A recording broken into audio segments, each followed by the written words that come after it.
ओम नमः शिवाय। हर हर महादेव। जय भोलेनाथ। भगवान शिव की कृपा आप सब पर सदैव बनी रहे। प्रिय भक्तों, क्या आपने कभी सोचा है हर सुबह जब हम तुलसी को जल देते हैं तो उस जल के साथ कौन सी शक्ति धरती में उतरती है? क्यों कहा गया है कि तुलसी को जल देते समय बोले गए सिर्फ 3 शब्द हमारे घर में लक्ष्मी का वास करा देते हैं और जीवन के हर दुख हर दरिद्रता को मिटा देते हैं? वह 3 शब्द कौन से हैं? किसने बताएं? और क्यों इस रहस्य को सैकड़ों वर्षों तक गुप्त रखा गया? आज की इस पवित्र कथा में हम सुनेंगे वही दिव्य रहस्य जो स्वयं भगवान शिव ने देवी पार्वती को बताया था। कैलाश पर्वत पर उस दिन का दृश्य विलक्षण था। चारों ओर गंगा की कलकल ध्वनि गूंज रही थी और नंदी भगवान शिव के चरणों में ध्यानस्थ खड़े थे। देवी पार्वती, जिनके मुख पर सदैव एक गंभीर शांति रहती थी, उस दिन कुछ विचलित सी लग रही थी। उनके मन में एक प्रश्न बार बार उठ रहा था, पर वे उसे शब्द नहीं दे पा रही थी। शिवजी ने अपने नेत्र खोलकर उनकी ओर देखा और मुस्कुराकर बोले, देवी, क्या बात है? आज तुम्हारा मन किसी रहस्य को जानने को उत्सुक लगता है। पार्वती बोली, प्रभु, मैं प्रतिदिन देखती हूँ कि आप और मैं मिलकर नित्य तुलसी के पौधे को प्रणाम करते हैं। आप स्वयं उसे जल अर्पित करते हैं, परंतु मैंने ध्यान दिया कि हर बार जब आप जल चढ़ाते हैं तो आपके मुख से कोई मधुर शब्द निकलते हैं, जैसे कोई छोटा सा मंत्र। मुझे यह समझ नहीं आता कि वह कौन सा मंत्र है जिसे आप इतनी श्रद्धा से बोलते हैं। शिवजी मंद मुस्कुराए बोले, देवी, यह जो तुमने देखा वह साधारण नहीं, वह 3 शब्दों का एक दिव्य मंत्र है जिसे ब्रह्मा से भी जानना कठिन है। परंतु इसे जानने का अधिकारी वही होता है जिसके भीतर शुद्ध जिज्ञासा हो, और आज तुम्हारे मन में वही जिज्ञासा है। पार्वती के नेत्रों में चमक आई। प्रभु, कृपया मुझे बताइए कि वह मंत्र क्या है? आखिर तुलसी को जल देते समय कौन सा मंत्र बोलना चाहिए जिससे भगवान विष्णु और देवी लक्ष्मी प्रसन्न हो?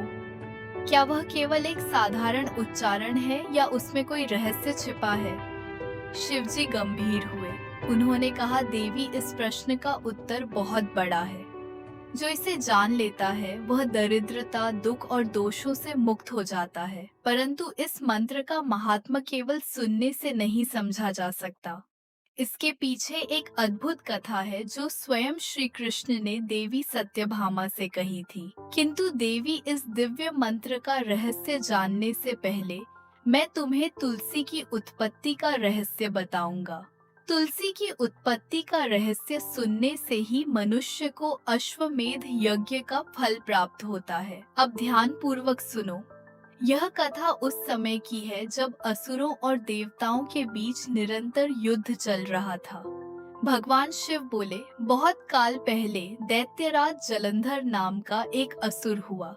वह समुद्र से उत्पन्न हुआ था और उसमें अपार शक्ति थी। उसके तेज से त्रिलोक कांपता था। परंतु उससे भी अधिक पवित्र थी उसकी पत्नी वृंदा। वृंदा एक अद्वितीय पतिव्रता नारी थी। उसकी तपस्या, उसका संयम और अपने पति के प्रति उसका अटूट विश्वास इतना प्रबल था कि उसके कारण स्वयं देवताओं को भी युद्ध में विजय नहीं मिलती थी। जब देवताओं और जलंधर के बीच युद्ध हुआ तब देवता अनेक बार पराजित हुए। तब वे भगवान विष्णु के पास गए और बोले, प्रभु, जलंधर तो आपकी ही शक्ति से जन्मा है, परंतु उसकी पत्नी वृंदा के पतिव्रत के कारण हम कुछ नहीं कर पा रहे। उसकी नारी शक्ति उसे अजय बना रही है। भगवान विष्णु गंभीर हुए। उन्होंने कहा, वृंदा का पतिव्रत वास्तव में अद्भुत है। ऐसी नारी का व्रत भंग करना किसी के लिए भी पाप समान है। परंतु जब अधर्म बढ़ जाता है तब कभी कभी धर्म को भी कठोर निर्णय लेना पड़ता है। विष्णु ने ध्यान लगाया और रूप बदलकर जलंधर का रूप धारण किया। वे वृंदा के आश्रम में पहुँचे। वृंदा ने उन्हें अपने पति के रूप में देखा और प्रणाम किया। उनका पतिव्रत खंडित हो गया क्योंकि उसने अनजाने में किसी और को परी समझकर उसका स्वागत किया। उसी क्षण जलंधर युद्ध भूमि में मारा गया। जब वृंदा को यह सत्य ज्ञात हुआ तो वह क्रोध और वेदना से कांप उठी। उसने भगवान विष्णु को श्राप दिया, हे नारायण, जैसे आपने मेरे पतिव्रत को भंग किया वैसे ही आप भी कभी पत्नी वियोग का दुख सहेंगे। उसके शब्द सुनते ही पृथ्वी थर्रा उठी। विष्णु ने नम्रता से कहा, हे वृंदा, तुमने धर्म के मार्ग पर चलकर यह जीवन जिया है। तुम्हारा क्रोध भी पवित्र है। मैं तुम्हारे श्राप को स्वीकार करता हूँ क्योंकि यह मेरे भविष्य के अवतारों में धर्म स्थापन का कारण बनेगा। परंतु तुम्हारी पवित्रता सदा इस धरती पर जीवित रहेगी। तुम्हारा शरीर भले ही न रहे, पर तुम्हारा नाम तुलसी बनकर सृष्टि में अमर रहेगा। वृंदा ने अपने प्राण त्याग दिए और उस स्थान पर जहां उसका शरीर गिरा था वहां एक दिव्य पौधा उगाया जिसकी सुगंध स्वर्ग तक पहुंच गई। वह पौधा था तुलसी। भगवान विष्णु ने स्वयं उस पौधे को प्रणाम किया और कहा, हे देवी तुलसी, अब से तुम्हारा वास हर उस स्थान पर होगा जहां भक्ति, प्रेम और धर्म रहेगा। तुम्हारे बिना मेरी पूजा अधूरी होगी। शिव बोले, देवी, जब यह हुआ तब स्वर्ग में स्वयं देवी लक्ष्मी प्रकट हुई। उन्होंने तुलसी के पौधे के समीप जाकर कहा, बहन, आज से हम दोनों मिलकर विष्णु की आराधना का मार्ग बनेंगे। जहाँ मैं रहूंगी वहाँ तुम भी रहोगी। जो तुलसी को जल देगा उसे लक्ष्मी की कृपा भी मिलेगी। उस दिन से तुलसी और लक्ष्मी अविभाज्य हो गई। पार्वती ने विस्मय से पूछा, प्रभु, क्या इसलिए तुलसी को जल चढ़ाने से धन की प्राप्ति होती है? शिव बोले, हाँ देवी, क्योंकि तुलसी धन की अधिष्ठात्री लक्ष्मी का ही रूप है। परंतु यह लक्ष्मी का वह रूप है जो पवित्रता, सादगी और भक्ति से प्रकट होता है। इसीलिए तुलसी का पूजन केवल वैभव के लिए नहीं, आत्मशुद्धि के लिए भी आवश्यक है। पार्वती ने आगे पूछा, पर प्रभु, यह तो भगवान विष्णु से जुड़ी कथा है, फिर आप स्वयं प्रतिदिन तुलसी को जल क्यों देते हैं? शिव मुस्कुराए, यह प्रश्न भी उतना ही गढ़ है। तुलसी भले ही विष्णु की प्रिय है, पर वह मुझे भी उतनी ही प्रिय है, क्योंकि तुलसी वह माध्यम है जो मनुष्य के हृदय को शुद्ध करती है और शुद्ध हृदय ही शिव को प्राप्त करता है। जब कोई तुलसी को जल देता है तो वह केवल जल नहीं चढ़ाता, वह अपने मन के मल को धोता है। इसलिए मैं भी नित्य तुलसी को जल देकर मानवता को यही संदेश देता हूँ कि पवित्रता ही परम भक्ति है। पार्वती ने कहा, प्रभु, तो क्या यह सत्य है कि तुलसी के पत्ते शिवलिंग पर नहीं चढ़ाए जाते? शिव बोले, हाँ देवी, क्योंकि तुलसी वृंदा का रूप है और वृंदा का पतिव्रत भगवान विष्णु से जुड़ा है, अतः उसका अर्पण केवल विष्णु को ही उचित है। परंतु इसका अर्थ यह नहीं कि तुलसी शिव को अप्रिय है। तुलसी का पूजन और उसके समक्ष दीप जलाना मेरे लिए भी अत्यंत प्रिय है, क्योंकि वह पवित्रता का प्रतीक है। पार्वती ने हाथ जोड़कर कहा, प्रभु, तुलसी की उत्पत्ति का रहस्य तो आपने सुना दिया, अब कृपा करके 3 शब्दों वाले उस मंत्र का रहस्य भी बताइए। तुलसी को जल देते समय क्या मंत्र बोलना चाहिए? कृपा करके वह कथा मुझे सुनाइए। शिवजी ने शांत दृष्टि से देवी की ओर देखा, मुस्कुराए और बोले, देवी, तुम्हारा यह प्रश्न साधारण नहीं है। इस प्रश्न का उत्तर देने से पहले तुम्हें एक कथा सुननी होगी, क्योंकि बिना उस कथा को सुने इस मंत्र का अर्थ अधूरा रहेगा। यह कथा भगवान श्री कृष्ण और देवी सत्यभामा से जुड़ी है। उन्होंने भी वही प्रश्न पूछा था जो आज तुम मुझसे पूछ रही हो। तुलसी को जल देते समय क्या बोलना चाहिए? अब ध्यान से सुनो। यह कथा सुनने मात्र से ही पाप मिट जाते हैं और मनुष्य को 100 वर्ष तक तुलसी पूजन का पुण्य मिलता है। द्वारका नगरी उस दिन बड़ी शोभायमान थी। समुद्र की लहरें मोतियों सी चमक रही थीं। महलों की दीवारें स्वर्ण सी दमक रही थीं। देवी सत्यभामा अपने महल की बालकनी से नीचे देख रही थी, जहां देवी रुक्मणी तुलसी को जल चढ़ा रही थी। हाथ में रजत कलश, होठों पर मुस्कान और मुख से कोई मधुर मंत्र प्रवाहित हो रहा था। सत्यभामा के मन में जिज्ञासा उठी, रोज तुलसी को इतना महत्व क्यों दिया जाता है? क्या इस पौधे में कोई रहस्य छिपा है? वह तुरंत श्री कृष्ण के पास पहुंची। उन्होंने कहा, हे स्वामी, मैं प्रतिदिन देखती हूँ कि आप तुलसी को जल चढ़ाते हैं और रुक्मणी जी दीपक जलाती हैं। कृपया बताइए, इसके पीछे क्या रहस्य है? आखिर तुलसी का ऐसा कौन सा महत्व है कि स्वयं भगवान उस पर जल चढ़ाते हैं? श्री कृष्ण मुस्कुराए, देवी, यह सब प्रश्न अत्यंत शुभ है।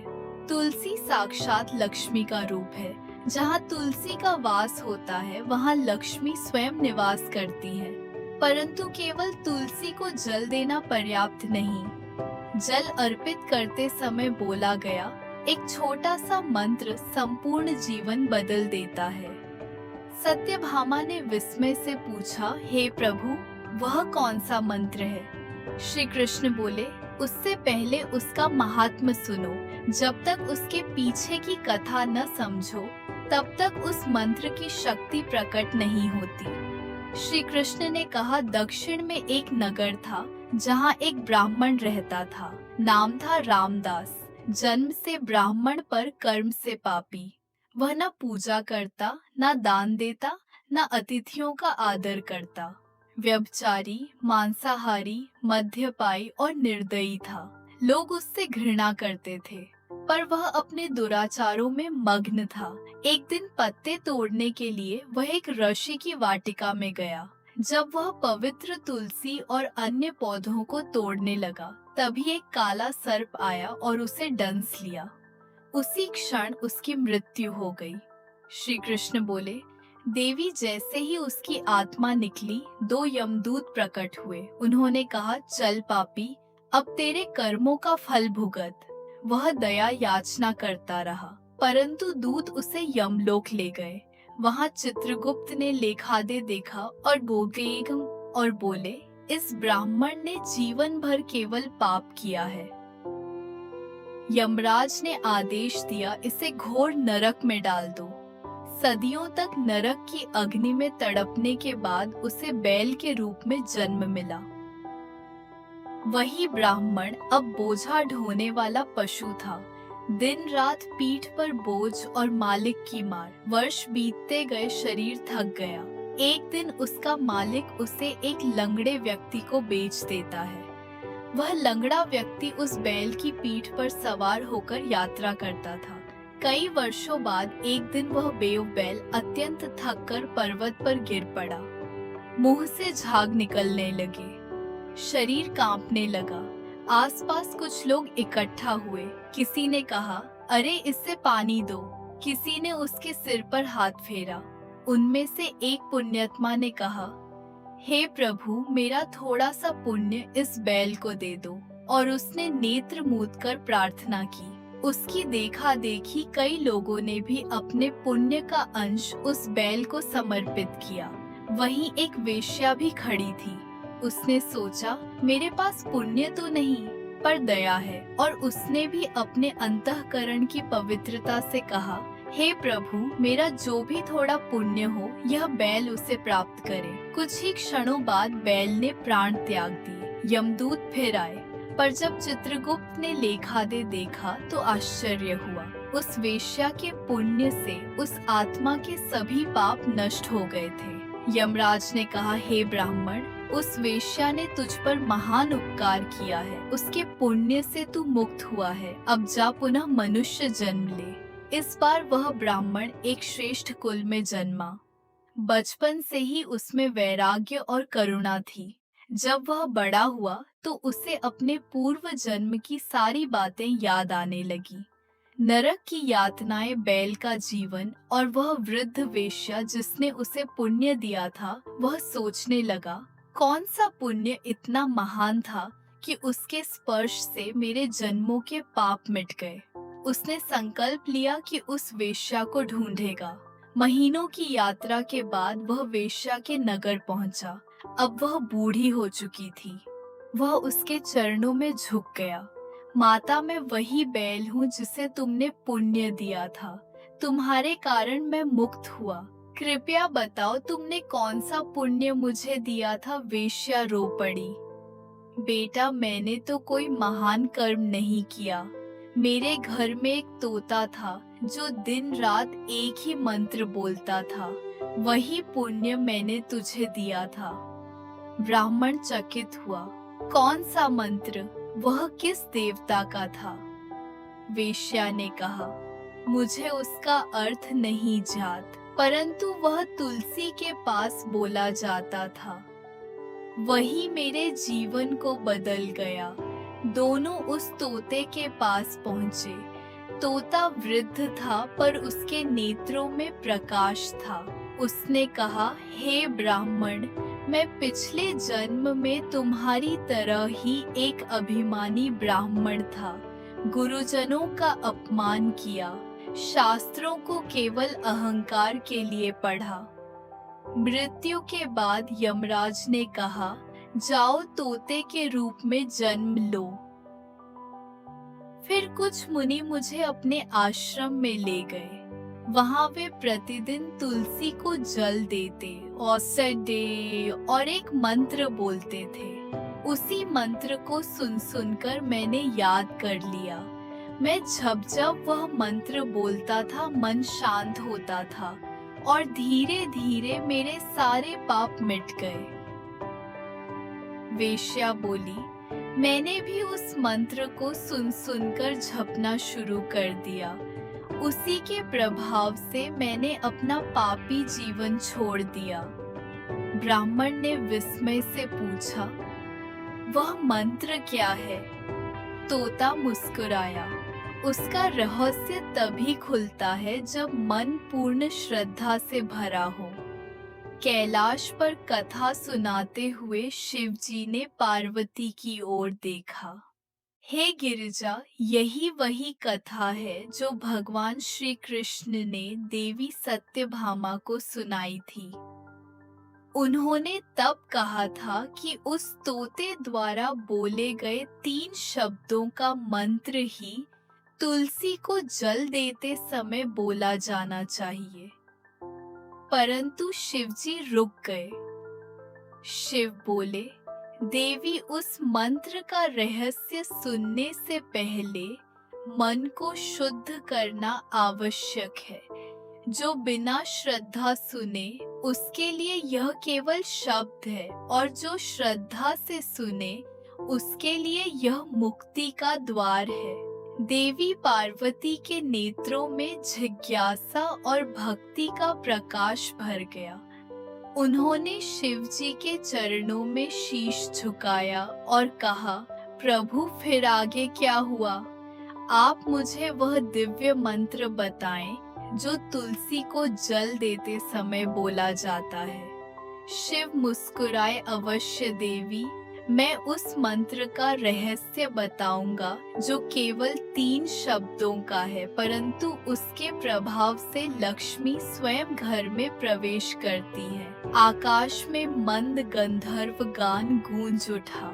कैलाश की हवा में तुलसी की सुगंध फैल गई और रात की निस्तब्धता में वह प्रश्न गूंजता रहा, तुलसी को जल देने का मंत्र कौन सा है? रात बीत चुकी थी। देवी पार्वती अपने कमलासन पर ध्यान मग्न बैठी थी। उनके नेत्र बंद थे, पर मन बार बार उसी विचार में जा रहा था। वह 3 शब्दों का मंत्र कौन सा होगा जिसे बोलने से लक्ष्मी स्वयं घर में आती है? उसी समय भगवान शिव प्रकट हुए। त्रिपुंड तिलक से उनका मुख तेजस्वी लग रहा था। जटाओं से गंगा झर रही थी और चारों ओर नंदी भूत गण और रिद्धि सिद्धियां उपस्थित थीं।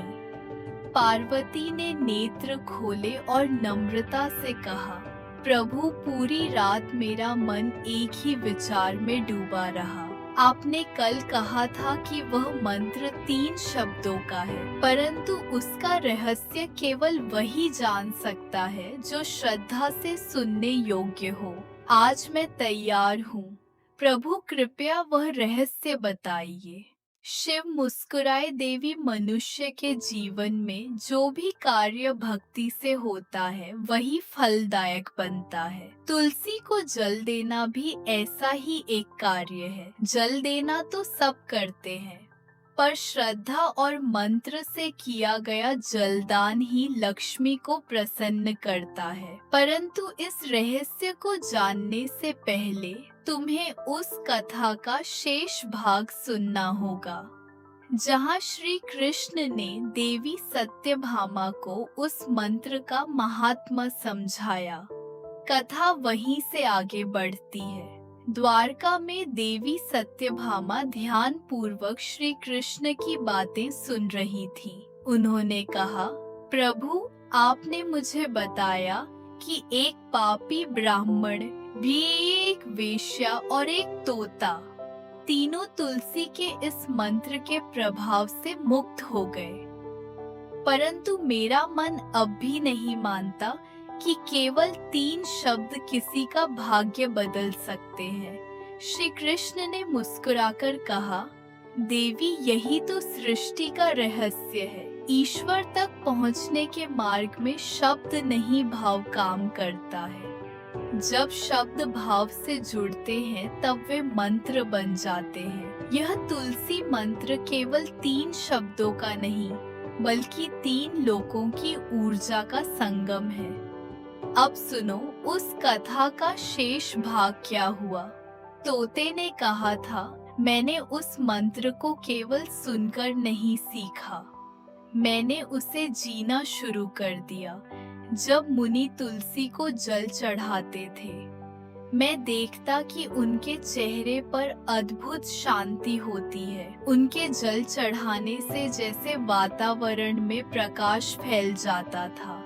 उस मंत्र के उच्चारण से न केवल तुलसी के पत्ते चमकते, बल्कि वहां उपस्थित हर जीव में शांति का संचार होता। उसी प्रभाव से मेरा तोते का जन्म लंबा हुआ और मेरी आत्मा के पाप मिटते गए। ब्राह्मण और वेश्या दोनों ने उस तोते के साथ बैठकर उसी मंत्र का जाप किया। उनकी आंखों से आंसू बहते रहे। तुलसी के पौधे के चारों ओर दिव्य प्रकाश फैल गया। तभी आकाश से एक दिव्य विमान उतरा और तीनों ब्राह्मण, वेश्या और तोता उस विमान में बैठकर विष्णु लोक को चले गए। श्री कृष्ण बोले, देवी सत्यभामा, क्या तुमने देखा केवल तुलसी के इस 3 शब्दों वाले मंत्र से कैसे तीनों को मोक्ष मिला? अब सोचो, यदि हर मनुष्य श्रद्धा से तुलसी को जल देते समय वही मंत्र बोले, तो उसका जीवन कितना पवित्र होगा। सत्यभामा बोली, प्रभु, मेरा हृदय यह सुनकर रोमांचित हो उठा है, परंतु मेरी जिज्ञासा अब और बढ़ गई है। कृपया बताइए वह मंत्र क्या है? श्री कृष्ण मुस्कुराए, देवी, तुमने जो पूछा है वह केवल शब्द नहीं, वरदान है। किंतु इस मंत्र का उच्चारण करने से पहले कुछ नियम जानने आवश्यक हैं, क्योंकि तुलसी केवल पौधा नहीं, लक्ष्मी का रूप है। हे सत्यभामी, जो मनुष्य तुलसी को जल देता है उसे सदैव स्नान करके, स्वच्छ वस्त्र पहनकर, मन को शांत करके तुलसी के पास जाना चाहिए। स्त्रियों को अपने बाल बांधकर, सिंदूर लगाकर और पूर्व दिशा की ओर मुख करके तुलसी को जल देना चाहिए।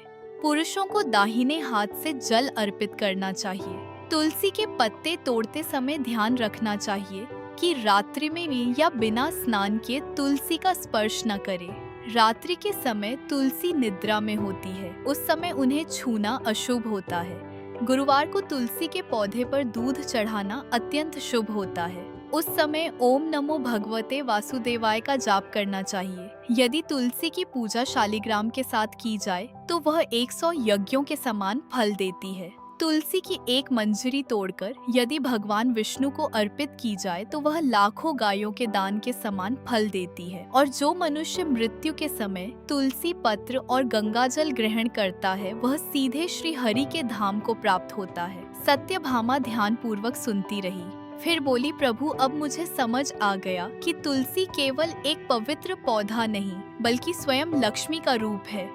किंतु मेरी जिज्ञासा अभी भी वही है, वह 3 शब्दों का मंत्र क्या है? कथा समाप्त होते ही भगवान शिव ने पार्वती की ओर देखा।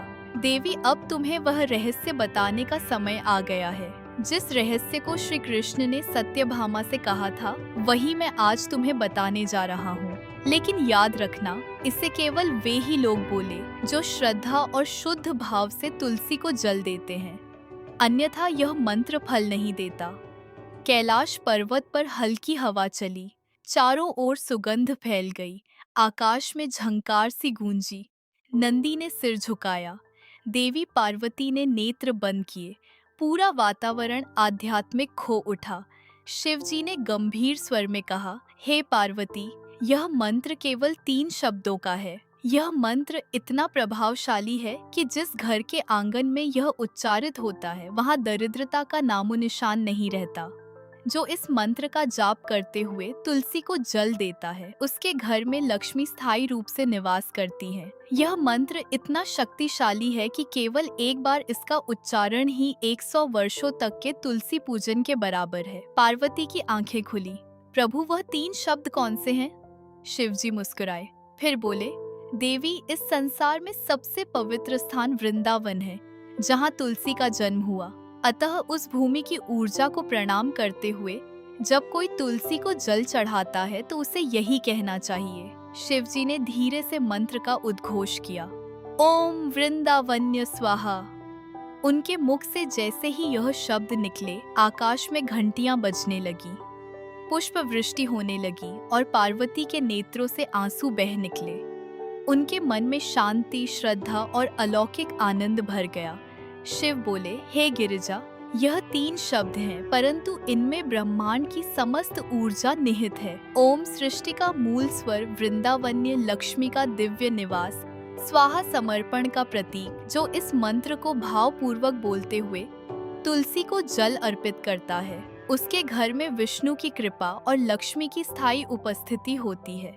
यह मंत्र केवल शब्द नहीं, आह्वान है, शुद्धता, समृद्धि और भक्ति का आह्वान।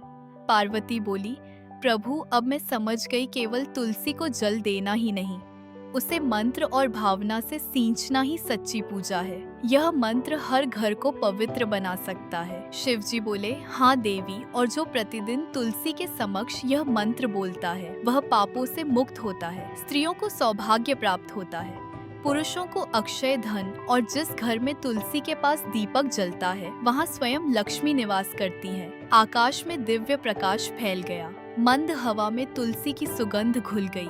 देवी पार्वती ने भगवान शिव के चरणों में सिर झुकाया और बोली, प्रभु, अब मैं प्रतिदिन इस मंत्र के साथ तुलसी को जल दूंगी, ताकि मेरे हृदय में भी वही शांति और प्रकाश उतर आए। शिव मुस्कुराए, देवी, जो मनुष्य इस मंत्र का श्रद्धा से जप करता है, वह जन्म जन्मांतर के पापों से मुक्त होकर हरि धाम को प्राप्त होता है। फिर शिव पार्वती ध्यान मग्न हो गए और कैलाश पर्वत पर केवल एक स्वर गूंजता रहा, ओम वृंदावन्य स्वाहा, ओम वृंदावन्य स्वाहा। शिव बोले, जो मनुष्य श्रद्धा से तुलसी के पौधे को जल देता है, उसके पाप नष्ट हो जाते हैं। जो तुलसी के निकट दीपक जलाता है, उसके घर में कभी अंधकार नहीं रहता, और जो तुलसी के पास बैठकर हरि नाम का स्मरण करता है, उसका जीवन साक्षात तीर्थ बन जाता है। हे गिरिजा, जब कोई तुलसी को जल देते समय ओम वृंदावन्य स्वाहा का उच्चारण करता है, तो वह केवल मंत्र नहीं बोलता, वह वृंदा की तपस्या को प्रणाम करता है, लक्ष्मी को आमंत्रित करता है और अपने भीतर की अपवित्रता को बाहर निकालता है। यह वही 3 शब्द हैं जिन्होंने असुर के अहंकार को हराया, नारी की भक्ति को अमर किया और भगवान विष्णु को पतिव्रता के श्राप का भागी बनाया, ताकि वे भी मानवता का अनुभव कर सकें। पार्वती की आंखों से आंसू बह निकले। उन्होंने धीरे से कहा, प्रभु, तुलसी केवल एक पौधा नहीं बल्कि एक संपूर्ण दर्शन है पवित्रता, समर्पण और धर्म का। अब मैं समझ गई कि क्यों आपके और विष्णु के पूजन में यह पौधा समान रूप से पूजनीय है। शिव मुस्कुराए, देवी, यह जानना ही आधा तप है और जो इस कथा को श्रद्धा से सुनता या सुनाता है वह अपने भीतर तुलसी जैसी निर्मलता का अनुभव करता है। इसलिए कैलाश की हर सुबह मैं तुलसी के पास जल अर्पित करता हूँ, क्योंकि वह केवल हरि की नहीं, धर्म की भी रक्षक है। कैलाश पर्वत पर मंद गंधर्व गान गूंजने लगा। हिम के कण जैसे दीपक की लौ में चमक रहे थे। पार्वती ने तुलसी के पौधे की ओर देखा। उसके पत्ते मंद हवा में झूम रहे थे, जैसे आकाश तक प्रार्थना भेज रहे हो। देवी पार्वती ने धीरे से कहा, प्रभु, अब मैं भी प्रतिदिन तुलसी को जल दूंगी, उस मंत्र का उच्चारण करूंगी और वृंदा देवी को प्रणाम करूंगी, क्योंकि अब मैं जान चुकी हूँ कि तुलसी को जल देना केवल एक कर्म नहीं, एक साधना है। शिवजी ने आशीर्वाद दिया। जो मनुष्य श्रद्धा से यह कथा सुनता है, उसका जीवन तुलसी के पत्तों की तरह हरित और सुगंधित हो जाता है। उसका घर लक्ष्मी का स्थायी निवास बन जाता है। देवी पार्वती शिवजी के समीप बैठी थी। उनके सामने तुलसी का पौधा रखा था, जिसके चारों ओर दीपक झिलमिला रहे थे। पिछली रात से वे तुलसी की कथा के भाव में डूबी थीं। उन्होंने कहा, प्रभु, आपने मुझे तुलसी की उत्पत्ति और उसके दिव्य स्वरूप का रहस्य बताया। अब मेरे मन में एक और जिज्ञासा उठ रही है कि क्या तुलसी को जल देने, छूने और पूजने के भी कोई विशेष नियम होते हैं? क्या हर समय, हर परिस्थिति में तुलसी की पूजा की जा सकती है? भगवान शिव मुस्कुराए। देवी, यह प्रश्न बहुत श्रेष्ठ है, क्योंकि भक्ति तभी पूर्ण होती है जब वह मर्यादा में रहती है। तुलसी के पूजन के भी कुछ रहस्य हैं, जिन्हें यदि कोई न जाने तो उसका पुण्य अधूरा रह जाता है। अब ध्यान से सुनो। तुलसी पूजन के 5 मुख्य नियम। शिव बोले, पहला नियम, तुलसी की पूजा स्नान के बाद ही करनी चाहिए। जो व्यक्ति बिना स्नान किए तुलसी को जल चढ़ाता है, उसका पुण्य फल अधूरा रहता है। स्नान से शरण की शुद्धि होती है और तुलसी पूजा से आत्मा की। दूसरा नियम, तुलसी को जल चढ़ाते समय पूर्व या उत्तर दिशा की ओर मुख रखना चाहिए, क्योंकि सूर्य और विष्णु दोनों ही दिशाओं से तुलसी ऊर्जा ग्रहण करती हैं। तीसरा नियम, जल अर्पित करते समय तुलसी के नीचे मिट्टी गीली करनी चाहिए। सूखी मिट्टी में जल देने से तुलसी के मूल भाग को हानि होती है। यह पौधा केवल श्रद्धा से नहीं, सावधानी से भी पवित्र रहता है। चौथा नियम, नाखून या दांतों से तुलसी के पत्ते तोड़ना महापाप माना गया है। ऐसा करने से व्यक्ति के जीवन में अशांति आती है। तुलसी की पत्तियां हमेशा अंगुष्ठ और तर्जनी से धीरे से तोड़नी चाहिए। पांचवा नियम, तुलसी की पूजा में हमेशा दीपक जलाना चाहिए। विशेषकर संध्या के समय जब सूर्य अस्त होता है, तब तुलसी के पास दीपक जलाने से समस्त दोष मिट जाते हैं और उस घर में लक्ष्मी का वास स्थायी हो जाता है। देवी पार्वती ने विनम्रता से पूछा, प्रभु, क्या कोई ऐसे दिन भी है जब तुलसी को जल नहीं देना चाहिए? शिव बोले, हाँ देवी, जैसे हर क्रिया का एक उचित समय होता है, वैसे ही तुलसी पूजन का भी होता है। संध्या काल में तुलसी को जल नहीं देना चाहिए, क्योंकि वह समय विश्राम का होता है। तुलसी उस समय निद्रा अवस्था में होती है। रविवार, एकादशी, संकष्टी चतुर्थी, अमावस्या, पूर्णिमा और सूर्य संक्रांति के दिन तुलसी को जल अर्पित करना वर्जित है। इन तिथियों में तुलसी को जल देने के स्थान पर उसके पास दीपक जलाना चाहिए और हरि नाम का जप करना चाहिए।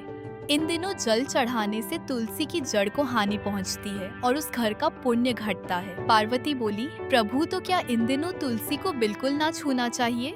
शिव बोले, नहीं देवी, इन तिथियों में तुलसी को प्रणाम करें, पुष्प अर्पित करें, परंतु जल ना दें। यह नियम स्वयं भगवान विष्णु ने सत्यभामा से कहा था।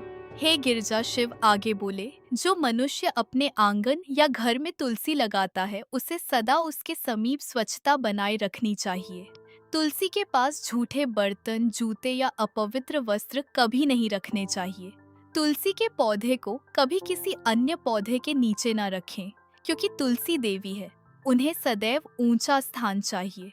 तुलसी के आसपास दीपक या अगरबत्ती जलाने से घर में पवित्र वायु प्रवाहित होती है। हर सुबह तुलसी को देखकर प्रणाम करने से व्यक्ति के पाप क्षीण होते हैं। कहा गया है, प्रातः कालित या तुलसी दृष्टा सा दुष्कृतानि दहति, अर्थात जो व्यक्ति सुबह सुबह तुलसी को देखता है, उसके सारे पाप उसी क्षण भस्म हो जाते हैं। पार्वती ने पूछा, प्रभु, आपने कहा था कि तुलसी पूजन से मनुष्य के कर्म भी बदल सकते हैं, क्या यह सच है? शिव ने कहा, हाँ देवी, तुलसी केवल शरीर नहीं, एक चेतना है। जब मनुष्य तुलसी को जल देता है तो वह अग्नि ने ही भीतर की ऊर्जा को पवित्र करता है। उसके पिछले जन्मों के संचित कर्म धीरे धीरे हल्के होने लगते हैं। जो व्यक्ति प्रतिदिन तुलसी के पास बैठकर ओम वृंदावन्य स्वाहा का जप करता है, उसके चारों प्रकार के पाप क्रियाजन्य, मानसिक, वाचिक और शारीरिक सब नष्ट हो जाते हैं। तुलसी में अग्नि, गंगा, गायत्री और लक्ष्मी चारों की संयुक्त ऊर्जा होती है। इसीलिए जब कोई तुलसी के पत्ते भगवान विष्णु को अर्पित करता है तो उसके जीवन में 100 यज्ञों का फल स्वतः प्राप्त होता है। शिव बोले, देवी, तुलसी गृहस्थ के जीवन का संतुलन है। जो दंपति नित्य तुलसी को प्रणाम करते हैं, उनके घर में कभी कलह नहीं होता। जो स्त्री मांग में सिंदूर भरकर तुलसी को जल देती है, उसका सौभाग्य अक्षय होता है। जो पुत्र तुलसी को जल देता है, उसके कुल में पितरों की तृप्ति होती है। जो कन्या तुलसी के पास दीपक जलाती है, उसके विवाह में कभी बाधा नहीं आती। और जो वृद्ध व्यक्ति तुलसी के पास बैठकर राम राम या हरि हरि कहता है, उसके जीवन का अंत स्वतः मोक्ष में परिवर्तित हो जाता है। हे गिरिजा, शिव आगे बोले, जब किसी मनुष्य की मृत्यु समीप होती है और वह अपने मुख में तुलसी पत्र तथा गंगा जल ग्रहण करता है तो वह सीधे वैकुंठ को जाता है। तुलसी के बिना मृत्यु का संस्कार अधूरा माना गया है। इसलिए वैदिक परंपरा में तुलसी पत्र को मोक्षदायिनी कहा गया है। जो व्यक्ति मृत्यु के समय तुलसी पत्र को अपने हृदय पर रखवाता है, उसके लिए यमदूत भी मार्ग बदल देते हैं। तुलसी केवल जीवन नहीं, मृत्यु का भी मार्ग प्रकाशित करती है। यही कारण है कि तुलसी के पत्ते को हरि प्रिय कहा गया है, क्योंकि भगवान विष्णु स्वयं उसकी उपासना से तृप्त होते हैं। देवी पार्वती ने तुलसी की ओर देखा। अब उन्हें वह केवल पौधा नहीं, एक जीवंत देवी की भांति दिख रही थी। उनके पत्ते हवा में झूम रहे थे, जैसे भक्ति का संगीत बहा रहे हों। उन्होंने शिवजी के चरणों में सिर झुकाया और कहा, प्रभु, आज मैं समझ गई कि तुलसी पूजा केवल भक्ति नहीं, जीवन का अनुशासन है। यह पौधा हमें सिखाता है कि पवित्रता केवल मंदिर में नहीं, हृदय में रखनी चाहिए। जो अपने मन को तुलसी जैसा बना ले, उसके जीवन में कभी अंधकार नहीं रह सकता। देवी पार्वती ध्यान मग्न बैठी थी और उनके सामने तुलसी का पौधा सादगी से झूम रहा था। भगवान शिव शांत मुद्रा में बैठे थे, पर उनके नेत्रों में अपूर्व करुणा झलक रही थी। देवी पार्वती ने विनम्र स्वर में कहा, प्रभु, आपने तुलसी की पूजा के नियम बताए, उसकी उत्पत्ति का रहस्य बताया। अब कृपा करके यह बताइए कि तुलसी पूजन से मनुष्य को क्या गुप्त फल प्राप्त होते हैं। कैसे एक साधारण मनुष्य केवल तुलसी की सेवा से अपने कर्मों को बदल सकता है। शिवजी ने नेत्र बंद किए। उनकी जटाओं से मंद गंगा की धारा टपकी और उन्होंने कहा, देवी, यह प्रश्न तुम्हारे हृदय की पवित्रता का प्रतीक है। तुलसी केवल धन या सौभाग्य देने वाली नहीं, वह आत्मा को जागृत करने वाली है। अब मैं तुम्हें वह रहस्य सुनाता हूँ जिसे सुनकर मनुष्य के भीतर का अंधकार मिट जाता है। शिव बोले, हे गिरिजा, जब कोई मनुष्य तुलसी को जल देता है तो वह केवल जल नहीं चढ़ाता, वह अपने अहंकार, अपनी वासना, अपनी क्रोधाग्नि को अर्पित करता है। तुलसी उन सब दोषों को अपने भीतर समेट लेती है और उन्हें हरि चरणों तक पहुंचा देती है। इसी से मनुष्य का हृदय धीरे धीरे निर्मल होता है। जो व्यक्ति तुलसी के पौधे के पास बैठकर नित्य ओम वृंदावन्य स्वाहा का जप करता है, उसके भीतर अदृश्य परिवर्तन होने लगता है। पहले मन शांत होता है, फिर क्रोध समाप्त होता है और अंततः उसका मोह छूट जाता है। तुलसी मनुष्य के जीवन में चेतना की माँ की तरह कार्य करती है। वह शरीर को नहीं, आत्मा को सींचती है। देवी पार्वती ध्यान पूर्वक सुनती रही। शिव आगे बोले, हे देवी, तुलसी के पूजन से मनुष्य को 3 प्रकार के फल प्राप्त होते हैं। पहला भौतिक फल, जो घर में शांति, धन और संतति के रूप में मिलता है। दूसरा आध्यात्मिक फल जो मन की निर्मलता और भक्ति के रूप में प्रकट होता है। तीसरा परम फल जो मोक्ष के रूप में प्राप्त होता है। जो तुलसी के समक्ष प्रतिदिन दीपक जलाता है और उस प्रकाश को निहारता है, उसके जीवन के सभी अंधकार मिट जाते हैं। यह दीपक केवल तेल से नहीं जलता, यह आशा से जलता है और उसकी लौ भगवान के चरणों तक पहुंचती है। पार्वती ने कहा, प्रभु आप अक्सर कहते हैं कि मनुष्य अपने कर्मों से बांधा है, फिर तुलसी पूजन से कर्म कैसे बदल सकते हैं? शिव बोले, हे गिरिजा, मनुष्य के कर्म 3 प्रकार के होते हैं, संचित, प्रारब्ध और क्रियामाण। तुलसी का पूजन इन तीनों पर समान प्रभाव डालता है। जब कोई व्यक्ति श्रद्धा से तुलसी को जल देता है तो उसका क्रियामाण कर्म शुद्ध होने लगता है। वह अब पाप की ओर नहीं, पुण्य की ओर प्रवृत्त होता है। तुलसी के समक्ष ध्यान करने से संचित कर्म धीरे धीरे जलने लगते हैं, जैसे अग्नि में काष्ठ। और जब मनुष्य मृत्यु के समय तुलसी पत्र को अपने मुख में रखता है, तब उसका प्रारब्ध कर्म भी निष्प्रभावी हो जाता है। यही कारण है कि तुलसी को मोक्षदायिनी कहा गया है। देवी पार्वती बोली, प्रभु यह तो अत्यंत अद्भुत है। क्या इसलिए हर शास्त्र में तुलसी का वर्णन मोक्ष का द्वार कहा गया है? शिव मुस्कुराए, हाँ देवी, क्योंकि तुलसी के पत्ते पर जब हरि का नाम आता है तो वह केवल हरि का नहीं, समस्त ब्रह्मांड का आशीर्वाद बन जाता है। शिव बोले, हे गिरिजा, तुलसी के पौधे को अपने आंगन में लगाना ऐसा है जैसे अपने घर में गंगा का प्रवाह बसाना। जिस घर में तुलसी होती है वहाँ के बच्चे संस्कारी होते हैं, वहाँ नारी का मन शांत रहता है, वहाँ पुरुष का विचार निर्मल होता है। तुलसी केवल धरती पर नहीं, मनुष्य के हृदय में भी उगती है। जो मनुष्य अपने हृदय को तुलसी समान बना लेता है, जो कटुता के स्थान पर मधुरता रखता है, जो वासना के स्थान पर भक्ति रखता है, वही सच्चा भक्त कहलाता है। तुलसी यह सिखाती है कि भक्ति तब पूर्ण होती है जब मनुष्य अपनी नकारात्मकता को जल की तरह अर्पित कर दे।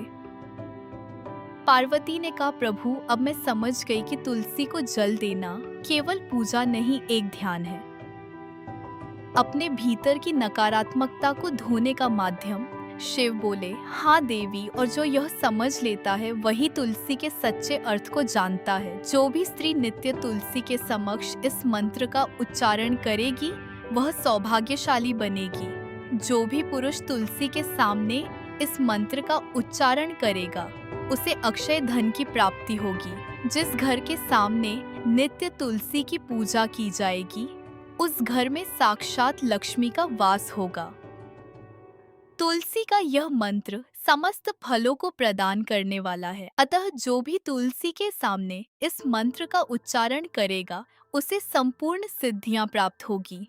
स्त्रियों को सदैव ही स्नान करके अपने बाल बांधकर मांग में सिंदूर भरकर नित्य तुलसी को जल देना चाहिए और इस मंत्र का उच्चारण करना चाहिए। रोज तुलसी के पौधे की परिक्रमा करनी चाहिए, इससे सभी दोष नष्ट हो जाते हैं। नित्य शाम के समय तुलसी के पास दीपक जलाना चाहिए और तुलसी के पास बैठकर भगवान विष्णु की आराधना करनी चाहिए। तुलसी के पास दीपक जलाने से मनुष्य को धन धान्य की प्राप्ति होती है। हजारों अमृत के घड़े से नहलाने पर भी श्री हरि को उतनी तृप्ति नहीं होती जितनी वह मनुष्यों के द्वारा तुलसी का एक पत्ता चढ़ाने से प्राप्त करते हैं। 10,000 गाय के दान से मानव जो फल प्राप्त करता है वही फल तुलसी पत्र के दान से मिलता है।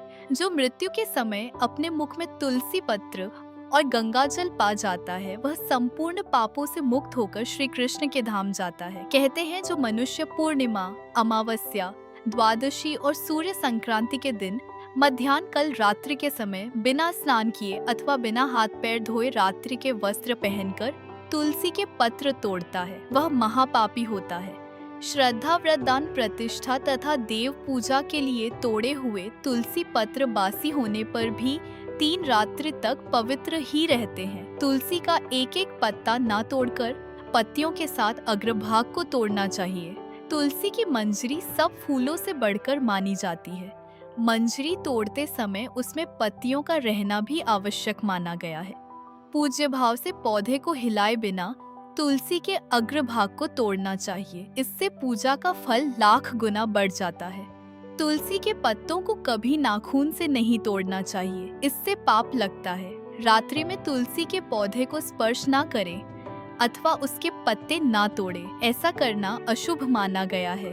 रात्रि में तुलसी का पौधा निद्रा अवस्था में होता है, ऐसे में पत्ते तोड़ने पर पाप ही लगता है। गुरुवार के दिन तुलसी के पौधे में थोड़ा सा कच्चा दूध अर्पित करें। दूध चढ़ाते समय ओम नमो भगवते वासुदेवाय इस मंत्र का जाप अवश्य करना चाहिए। क्यों तुलसी के पौधे के पास शालिग्राम रखें और उस पर तिल चढ़ाएं। पूजा में तुलसी और शालिग्राम को दूध में भीगी हल्दी का तिलक अवश्य करें। शालिग्राम पर तुलसी पत्र रखकर चंदन लगाना चाहिए। अगर कोई महिला मासिक धर्म से है तो वह तुलसी की पूजा ना करें। मासिक धर्म के दौरान तुलसी को स्पर्श करने से घोर पाप लगता है, इससे स्त्री की दुर्गति होती है। प्रिय भक्तों, यह थी भगवान शिव और माता पार्वती के दिव्य संवाद से उत्पन्न पवित्र कथा, जिसने हमें सिखाया कि तुलसी को जल देना केवल एक कर्म नहीं बल्कि एक साधना है। हर बूंद जल में जब भक्ति की भावना होती है तो वह साधारण जल नहीं रहता, वह अमृत बन जाता है। जो व्यक्ति नित्य श्रद्धा से तुलसी को जल देता है और ओम वृंदावन्य स्वाहा मंत्र का जाप करता है, उसके जीवन में शांति, समृद्धि और सौभाग्य सदा प्रवाहित रहते हैं। ऐसे घर में देवी लक्ष्मी स्वयं निवास करती हैं और वहां से दरिद्रता, रोग और क्लेश दूर हो जाते हैं। यदि यह कथा आपके हृदय को छू गई हो तो कृपया लाइक करें, शेयर करें और ऐसी ही दिव्य, प्रेरणादायक और भक्ति भरी कथाएं सुनने के लिए हमारे चैनल को सब्सक्राइब जरूर करें। आपके हर कमेंट से हमें प्रेरणा मिलती है कि और भी सुंदर कथाएं लेकर आए, जो न केवल सुनने में मधुर हो बल्कि जीवन को आलोकित करे। जहाँ तुलसी वहाँ लक्ष्मी, जहाँ भक्ति वहाँ हरि फिर मिलेंगे एक और नई दिव्य कथा के साथ, जहाँ होगा भक्ति का रस, ज्ञान का प्रकाश और ईश्वर का आशीर्वाद। तब तक जुड़े रहिए और हमारे चैनल भक्ति सक्सेस स्टोरीज को सब्सक्राइब करें और कहते रहिए हर हर महादेव, जय श्री हरि, जय तुलसी माता की।